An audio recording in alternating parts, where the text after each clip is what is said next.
Hello, I'm Pastor Tim Holscher. Thank you for joining me.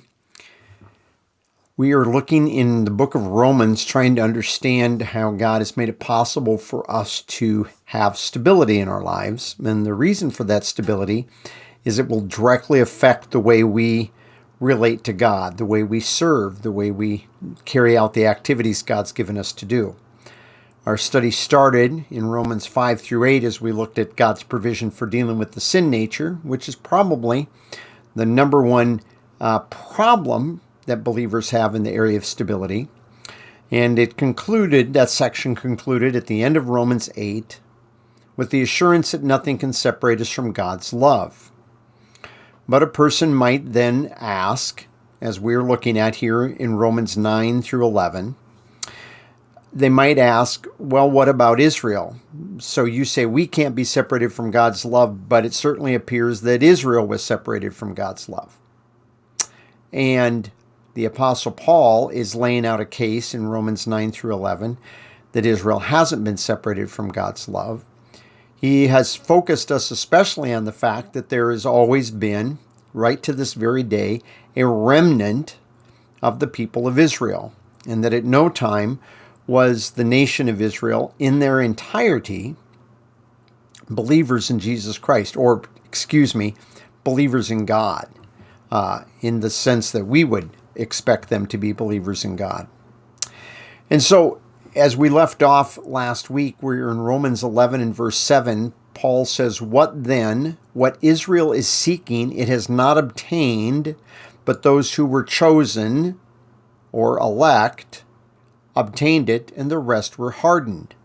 Now, what were they seeking? If we go back over to Romans chapter 10, it says in verse 3, "For not knowing about God's righteousness and seeking to establish their own." So they were seeking to establish their own righteousness. "They did not subject themselves to the righteousness of God, which he laid out for them in part in the law.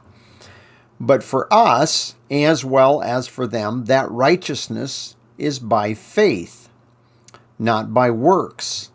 This ended up being their problem, that they ended up trying to achieve righteousness by faith before God, and they didn't arrive at this. So this is what Paul's saying over in Romans chapter 11. He says, that which they were seeking, they didn't obtain it, but the chosen did. The chosen did. And he uses this word eklage, that is those that were elect. We get the word elect from this. Chosen is a perfectly good word for this. Now, there are some that want to use the word elect, and people don't like the word elect because it somewhere or another, it seems like it takes away a choice from us. And we want to be the commanders of our own destiny in these matters. And we've already talked about that, so I don't really want to go over the most of the details, but one of the things that people do with this word elect is they say, he's talking about an election to service, which is not at all what he's talking here. He's talking about establishing their own righteousness. And he says, guess what? Those that were chosen, the elect, they did obtain that. The rest of them were hardened. And you can find examples throughout the Old Testament of people such as David, who lived under the law. Then Paul states this about him back in Romans 4, that he recognized that he was not righteous by his works. He realized he failed. He realized his works weren't going to be adequate. Yes, great David with the great things he did. You also read his life, and there were some things that David definitely did that weren't right. They were wrong. They were the wrong things. They were unrighteous, and they were sin. And so David realizes that his righteousness now has to be by faith with respect to God.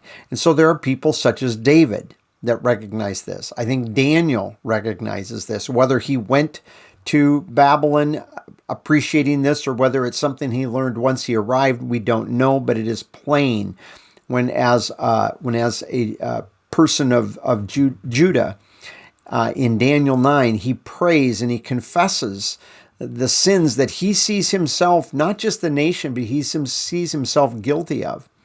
And you have people like that, Daniel, that recognizes that this has to be God. The rest were hardened. Now, the rest were hardened. He quotes then, and we'd say, well, that doesn't seem fair.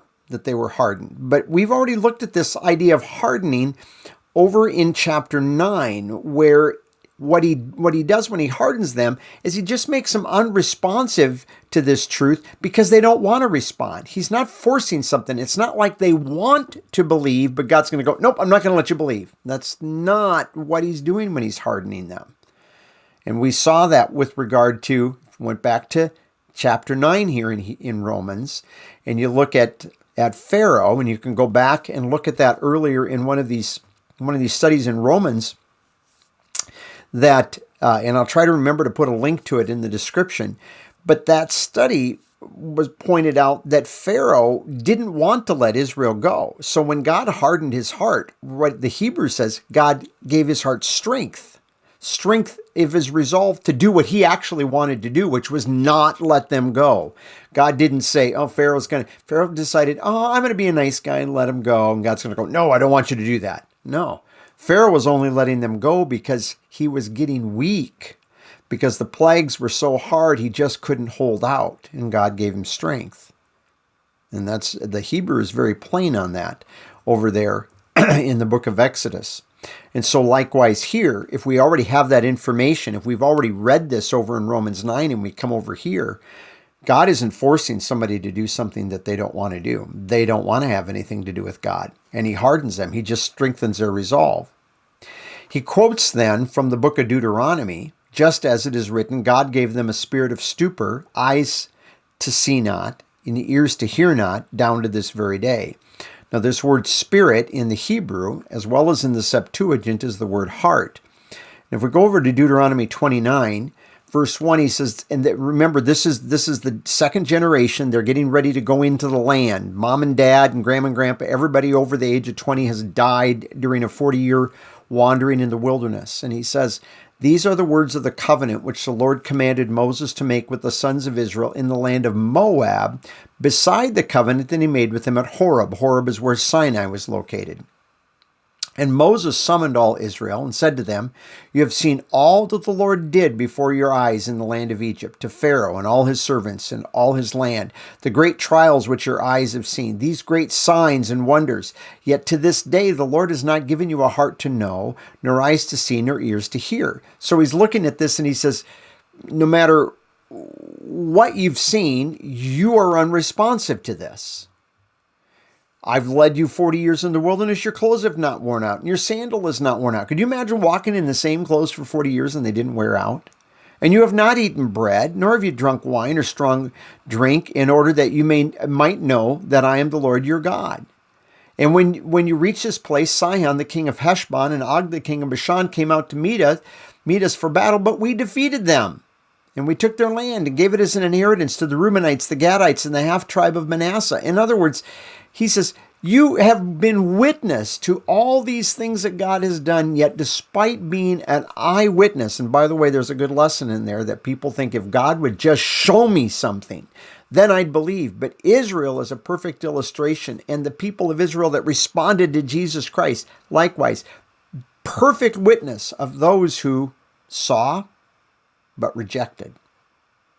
Not because God forced them to. It's because they weren't interested, and God did nothing then to help them in the midst of their obstinance.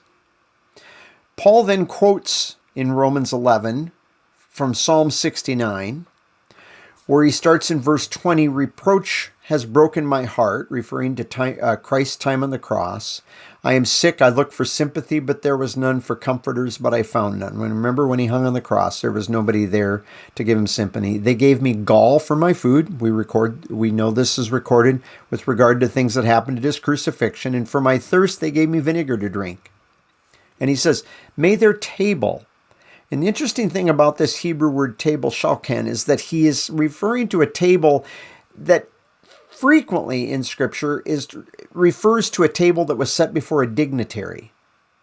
So when Christ came as the King of Israel, they should have welcomed him, and they should have set this magnificent table before him. But they didn't. What did they give him at the table? Gall and vinegar.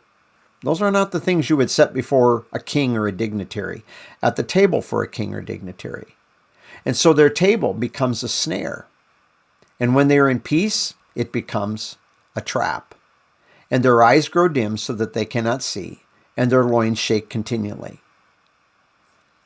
And he's quoting this over here in Romans chapter 11 when he's quoting David, that let their table become a snare and a trap, their stumbling block and a retribution to them. Let their eyes be darkened to see not, and bend their backs always forever.